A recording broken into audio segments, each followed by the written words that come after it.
პოლიტიკური შეფასებების თემა პაატა ბურჭულაძის განცხადება ტელეფონით არჩევნების ჩატარებასთან დაკავშირებით იდეა მოსწონთ ერთიან ნაციონალურ მოძრაობაში, სადაც აცხადებენ, რომ არჩევნები ტექნოლოგიურად უნდა დაიხვეწოს. მართლ გუნდში კი მიაჩნიათ, რომ საკითხი აბსურდულია და სასაცილო მდგომარეობაში იგდებენ თავს. ცნობისთვის პაატა ბურჭულაძემ ტელეფონებით არჩევნების ჩატარებასთან დაკავშირებით გუშინ განაცხადა, როგორც მან აღნიშნა, ესტონეთში არსებობს ტელეფონებით არჩევნების ჩატარების პრაქტიკა.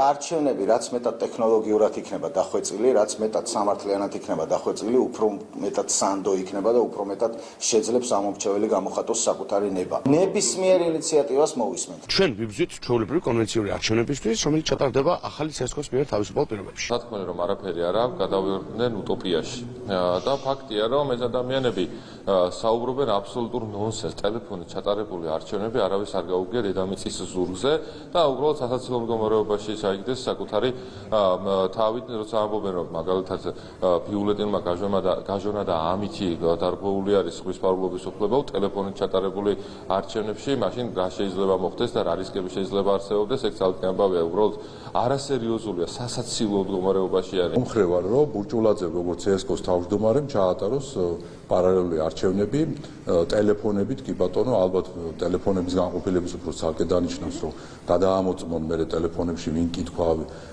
ვის დაუჭირა მხარი. საინტერესო იქნება სხვათა შორის, როგორ ჩაატარებს ბურჭულაძე ტელეფონებით ამ არჩევნებს და ამავდროულად მათ შორის ეგრეთ წოდებული ეს ნაცმოძრაობა და მისი მიმდინარე პარტიები როგორ მიიღებენ მონაწილეობას. მე ალბათ შედეგებზე ექნებათ პრობლემა ამ ტელეფონებში, ხა ვინ რომელი ტელეფონით დარეკ, ალბათ ამასაც მნიშვნელობა ექნება.